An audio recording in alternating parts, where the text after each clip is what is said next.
나는 결혼한 지 5년 됐고 아이도 하나 있다. 아이는 얼마나 예쁜지 회사에서 일을 하고 집에 들어가면 유일한 행복이었다. 우리 가정은 행복해 보인다. 나도 좋은 남편이고 아내도 좋은 아내이다. 아니, 나는 나쁜 남편이다.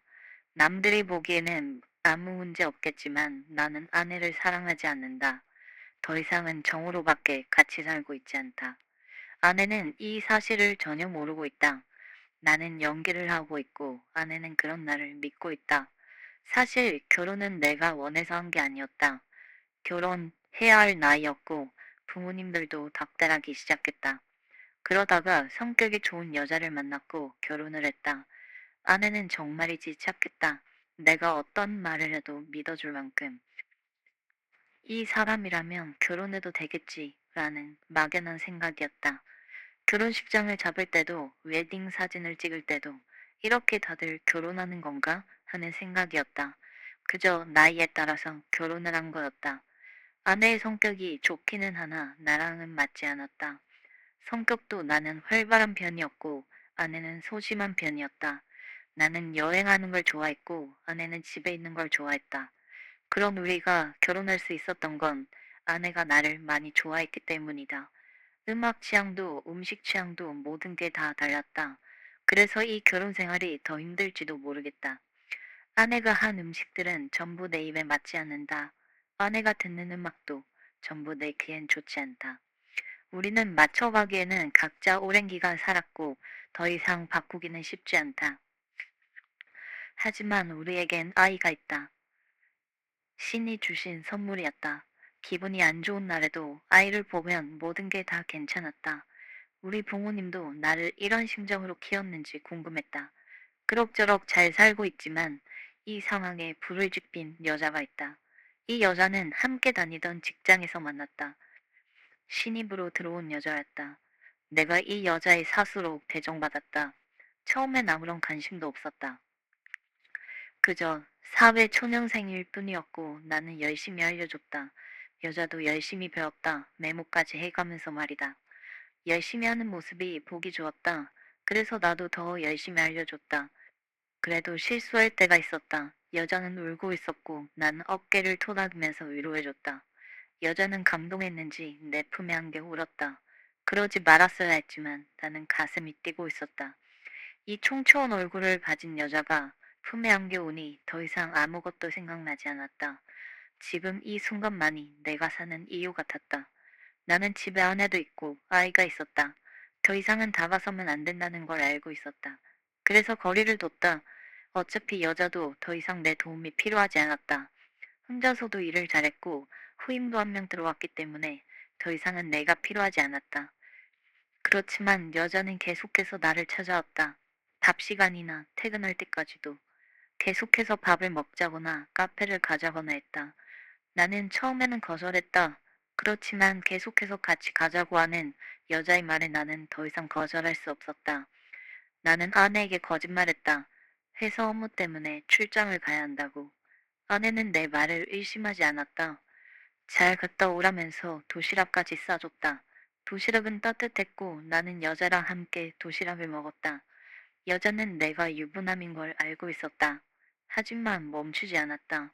우리는 뜨겁게 불타고 있었고 그걸 막을 수 있는 건 없어 보였다.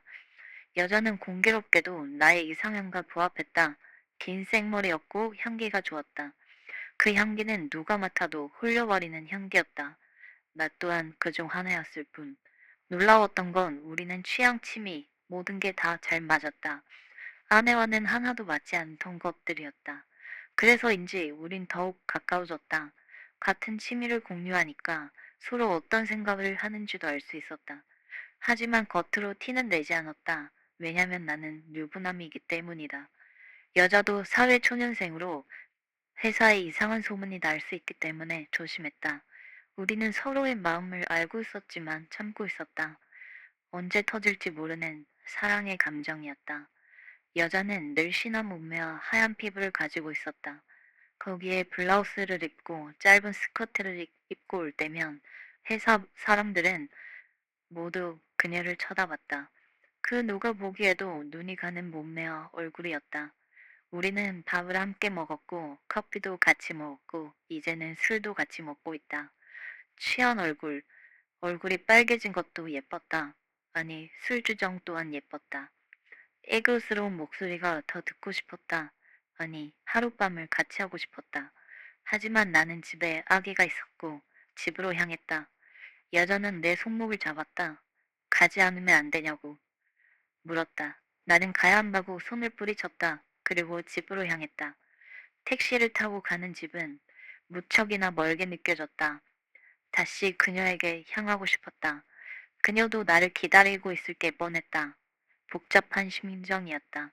끊고 싶지만 끊을 수 없었고, 끊을 수 없지만 끊고 싶었다. 그녀는 마치 담배와 같았다. 건강에 나쁘다는 걸 알지만 끊을 수 없었다. 아니, 끊었다가도 유혹이 있으면 언제라도 다시 필 수 있는 담배였다. 나는 집에 도착했다. 집에는 아내와 아이가 웃으면서 반겨줬다.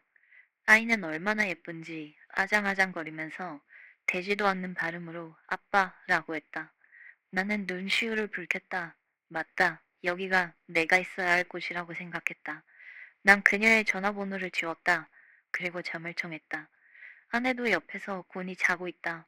모든 게 다 괜찮아질 거라고 생각했다.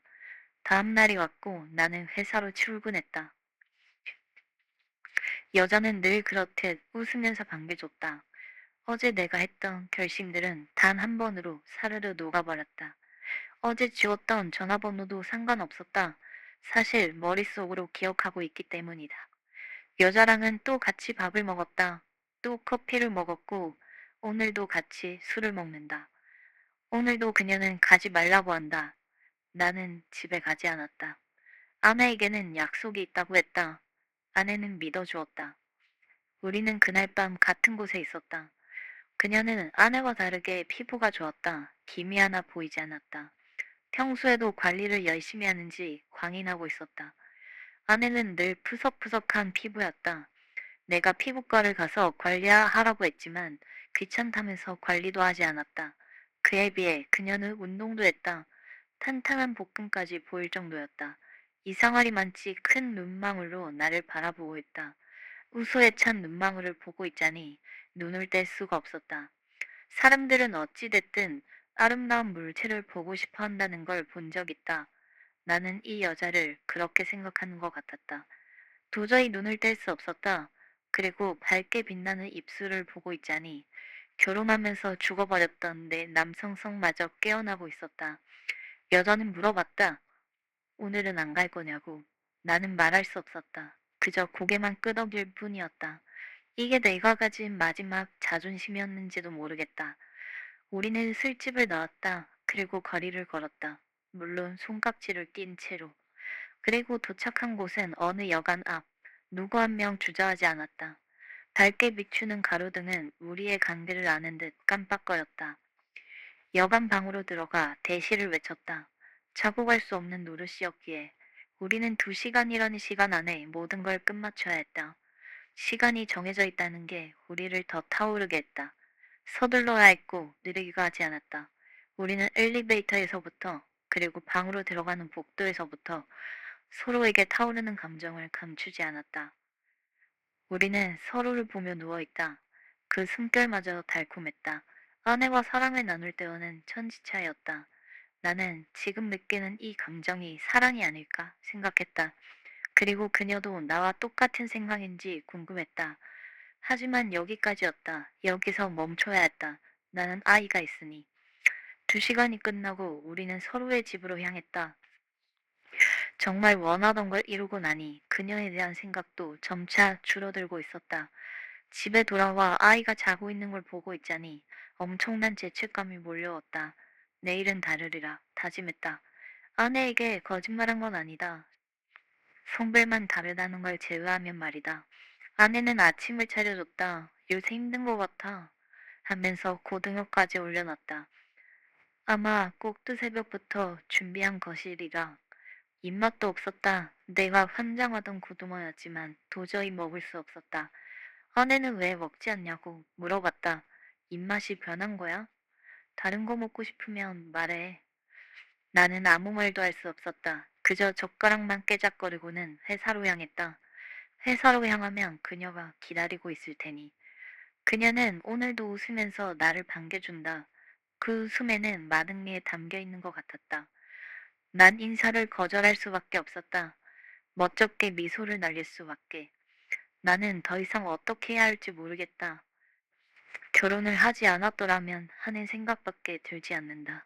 이런 여자를 놓치기도 싫고 아내를 놓치기도 싫다. 오늘의 사연은 여기까지입니다. 썰언니의 사연 라디오 좋아요와 구독 부탁드려요.